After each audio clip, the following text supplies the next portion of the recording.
हाय, नमस्ते। नमस्ते नमस्ते नमस्ते। क्या बात है अर्चना जी, चारों तरफ खुशी खुशी ही दिख रही है। वैसे ये खुशी बैठी कहाँ है, जरा पता लगाओ तो।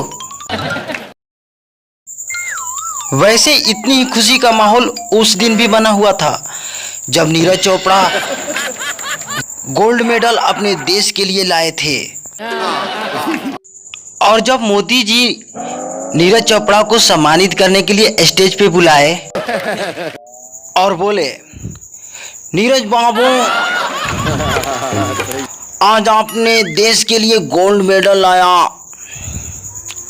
और पूरे देश के लोगों का सीना चौड़ा कर दिया। वैसे आपने इतना दूर दूर तक फेंकने को कहाँ से सीखा? वाह वाह। तब नीरज चोपड़ा जी बोले कि सर, मैं जो भी सीखा हूँ सब आप ही से सीखा हूँ कि कैसे लंबी से लंबी फेंककर बाजी जीती जाती है। जैसे कि आप सभी देख ही रहे हैं कि देश में आए दिन अनेकों प्रकार की घटनाएं घट रही है। ये कुछ ही दिन पहले की बात है कि पाकिस्तान के एक सीमा हैदर नाम की लड़की आई और वो भी 4 बच्चे को लेकर, और यहाँ अपने इंडिया में आकर शादी कर ली। तो इसका जांच पड़ताल करने का जिम्मा सीआईडी को थमाया गया। हाँ। तब सीआईडी टीम के एसपी सर बोले, दया दया, ये ऑफर कब आती है दया? हमने 4 आइटम खरीदे, फिर भी एक आइटम फ्री में नहीं मिला, और ये 4 दिन का सचिन एक भी आइटम नहीं खरीदा और 4 आइटम फ्री में मिल गया। पता करो दया, गड़बड़ कहाँ है? आखिर गड़बड़ कहाँ है दया?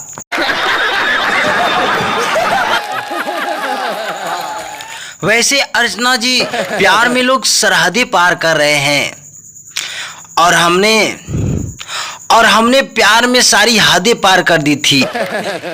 एक दिन मेरे भी दिल में प्यार का अरमान जाग गया और अगले दिन एक लड़की को प्रपोज कर डाली।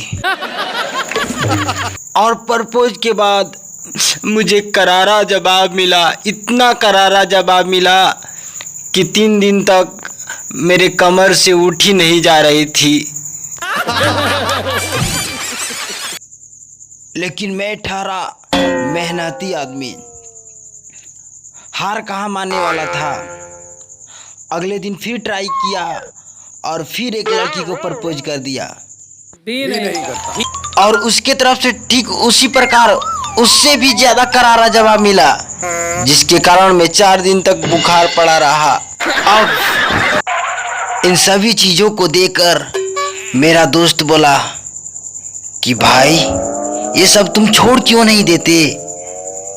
तो मैं बोला कि क्या करूं भाई, मैं तो मान जाता हूं पर दिल है कि मानता नहीं। क्या बात। तब तक मेरा दोस्त बोला, झूठ बोल दिया है कि दिल नहीं मानता, सच सच बोलना कि झूठ नहीं मानता। अर्चना जी, जमाना तो देखिए कहां से कहां पहुंच गया। आजकल वो लड़के भी बेवफाई भरी स्टेटस लगा रहे हैं जो कुछ दिन पहले बोला करते थे, आ माँ मैंने हग लिया, धो दे।